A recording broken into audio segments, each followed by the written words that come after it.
The coronavirus is rapidly spreading and beginning to affect our daily lives. We'll give you the latest on what officials are doing to stop the spread. And rock climbing has been a popular activity at Goshen Pass, and we'll tell you why government intervention is forcing people to find new places to climb. And then, Sophia will tell you if today's sun and blue skies are here to stay in her forecast. And later, we'll tell you how a woman's unfortunate situation was helped by a stranger's act of kindness. All that and more on this edition of the Rockbridge Report. Live from the campus of Washington and Lee University with news from Rockbridge County, this is the Rockbridge Report. Good evening and welcome to the Rockbridge Report. I'm Felicity Taylor. And I'm Lily Mott. Breaking news, Virginia Governor Ralph Northam has declared a state of emergency for Virginia in response to the coronavirus pandemic. The state's number of confirmed cases has grown to 17. This declaration allows for more administrative flexibility in dealing with the virus. And more breaking news. The NCAA has just announced the cancellation of the March Madness tournament, and Disney announced the closure of its flagship Disneyland theme park in Anaheim, California. In New York, the Great White Way will go dim as Broadway closes all shows for a month. As the coronavirus continues to spread, governments around the world are taking measures to try to slow it down. President Trump announced a temporary ban on travel to some European countries. That ban begins tomorrow. The U.S. already has travel restrictions in place for China and Iran. CNN's Daryl Forges is at Hartsfield-Jackson Atlanta International Airport with the latest. Americans are still traveling, for now. This virus, we have to be safe, but we still want to travel. Got some gloves, trying to stay away from a lot of people, just being mindful of being cautious. This after President Trump on Wednesday announced restrictions on travel from Europe to the U.S. We will be suspending all travel from Europe to the United States for the next 30 days. But the president's initial announcement later required some important corrections. The travel suspension doesn't apply to all of Europe. It applies only to 26 countries, including France, Germany, and hard-hit Italy, not the UK and Ireland. American citizens, permanent residents, and some of their family members can still travel home. Vice President Mike Pence Thursday morning added, Americans coming home will be funneled through 13 different airports. They'll be screened, and then we're going to ask every American and legal resident returning to the United States to self-quarantine for 14 days. The restrictions still causing concerns for Americans returning from abroad. I was pretty nervous about not being able to go home. In Atlanta, I'm Daryl Forges reporting. Democratic presidential candidate Joe Biden spoke to the press today to express his dissatisfaction with the current administration's response to the virus.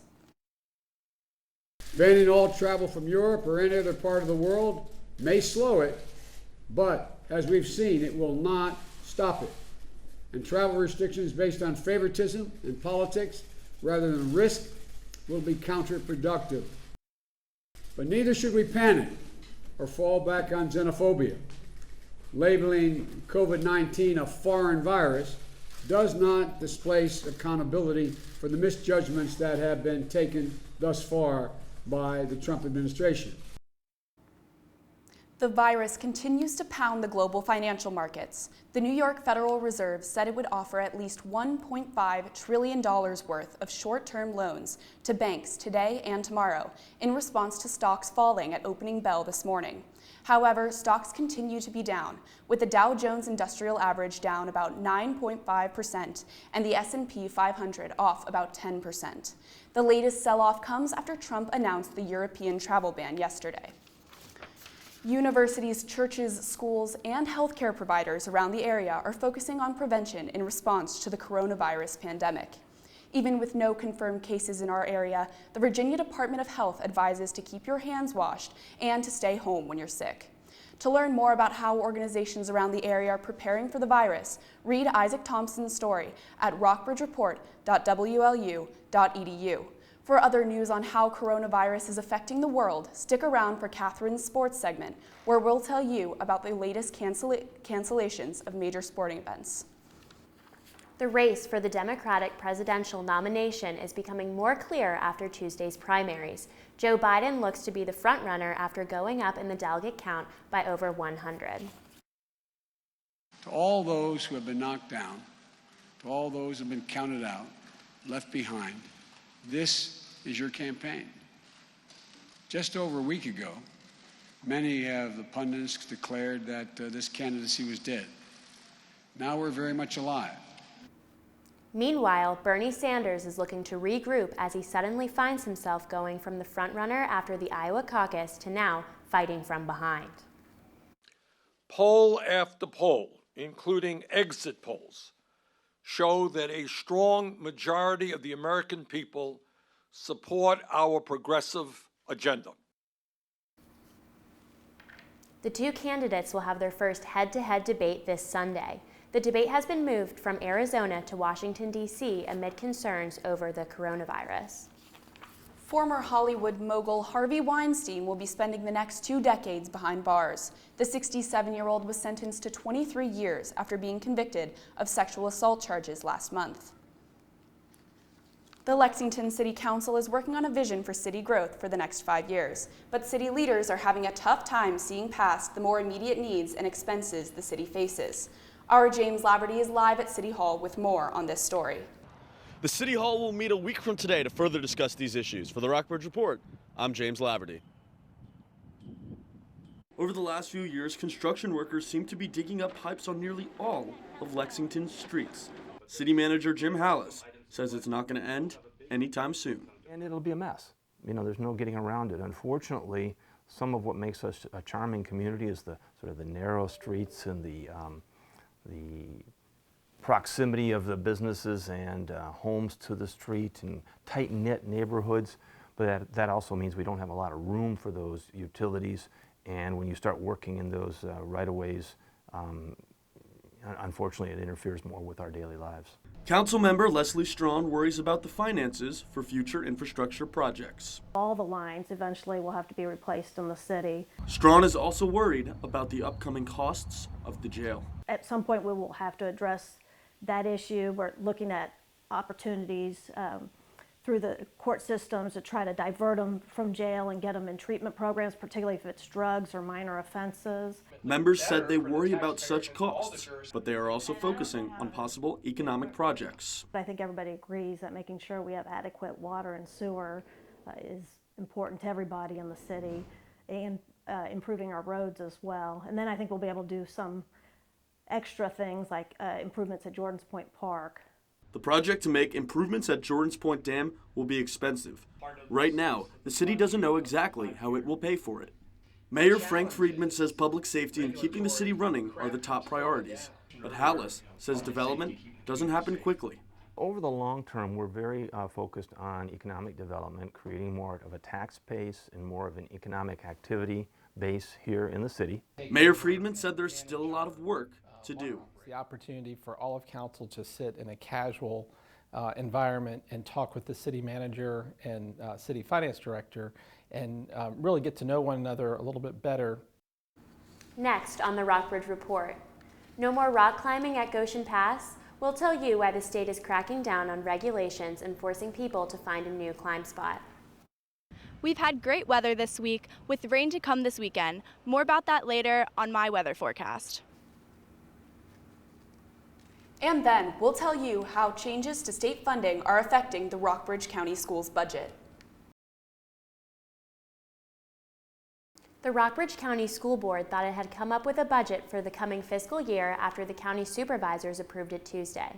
But there is now uncertainty because of a state mandate requiring pay increases for teachers.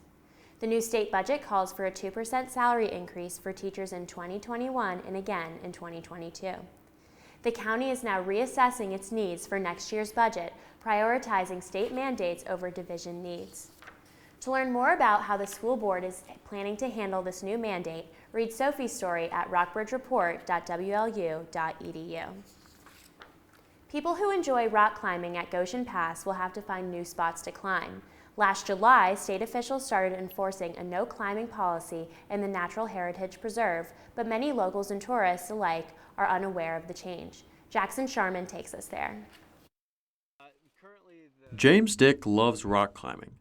That's why the director of outdoor education at Washington and Lee University worked with county officials to try to get the state to continue to allow climbers to access the popular Chambers Ridge and the Maury River Wall.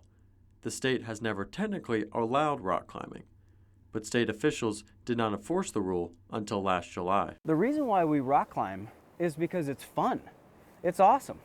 And we feel, actually, you and I rappelling this cliff, we're going to get down there, we're going to feel alive because it's exciting and fun. And there has to be a little bit of risk involved to get that feeling. I came out to Goshen with Dick and rappelled down a rock face about 3/4 of a mile south from Chambers Ridge and the Maury River rock wall. The state closed the two areas because of concerns that people will get hurt while climbing there. Department of Conservation and Recreation Director Clyde Chrisman said in a phone interview that it is not only dangerous to climb. He said the state also wants to preserve the natural habitat. Dick and county official Sam Krickenberger met with state officials last month. At the meeting, state officials suggested they were only worried about people getting hurt, not the natural environment. There's some species that's being damaged in the area because it is all about preserving important species in those particular areas and respecting those. And we found out that was really not the case. They were just concerned about liability issues. Krickenberger also said the state's claim does not make sense. He said signs have been posted for a long time warning people about the dangers of rock climbing. The signs did not specifically prohibit climbing before last July. We've been promoting this area on our tourism site as one of the many things you can do in Rockbridge County to enjoy the outdoors. Rockbridge still has a lot of outdoor activities, even without rock climbing at Goshen. In Goshen Pass, I'm Jackson Sharman for the Rockbridge Report. Thanks for that story, Jackson. It sure looked like it could have been perfect climbing weather today. I know, it's been really, really nice outside. Sophia, can we expect more of the warm weather? Well, we actually just have a few more days of this beautiful weather, and then we're looking at some changes going into the weekend. But first, let's take a look at our live shot. Right now, it's a beautiful day in Lexington, and we have a high of 66 degrees with a low of 57.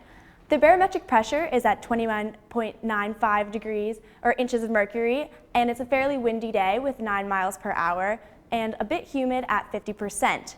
Now taking a look at our radar, it's fairly clear skies today, but this will be changing later into the week as we're getting some storms and rain coming into the weekend.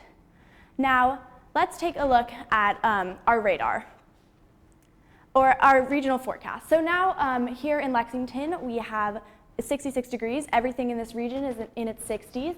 In Covington, it's 67 degrees, and in Roanoke, in 67 as well. Now taking a look at our 5-day forecast, we can see that on Friday, it's going to be a beautiful day with a high of 69 degrees and a low of 39 degrees. And then Saturday, moving on with some rain with a high of 55 and a low of 40. And then Sunday, also there will be some rain. You're definitely going to want your rain jacket with a high of 47 and a low of 37. Monday, a little bit more sun with a high of 49 and a low of 40. And then on Tuesday, we'll be having some rain again with a high of 61 and a low of 41. That's all I have for you. Back to you, Lily. Thanks so much for that, Sophia. Next on the Rockbridge Report, we'll tell you how the coronavirus is rocking the sports world and how fans are reacting to changes and cancellations. And later, a woman was robbed of $1,500 while selling Girl Scout cookies. But we'll tell you how an act of kindness from an anonymous man saved the day.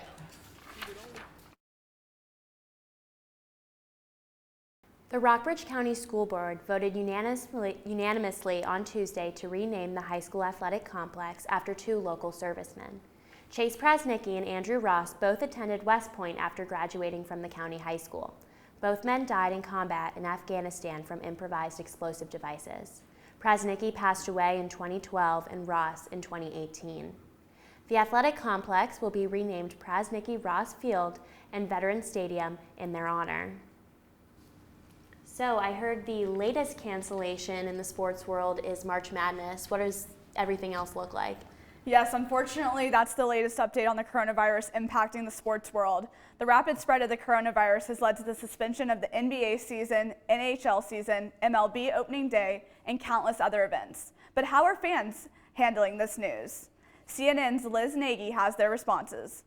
As Chicago hockey fans trickled out of the Blackhawks game, word had already spread fast just seconds earlier about the NBA suspending its season. Better to overreact than to not react enough. The NBA is just like a very big exclamation point to it all. The Hawks game went on as scheduled, with fans still filling the United Center, but there was some consideration for crowds and COVID-19. I figure the amount of people there is going to be reduced. Earlier today, Illinois Governor J.B. Pritzker stressed that state health officials were in close contact with area sports teams about the potential of canceling games. We are talking to the team owners, where I'm also reaching out to the leagues themselves. We'll be discussing this with the city of Chicago, with the teams and leagues, and making some decisions in the near future.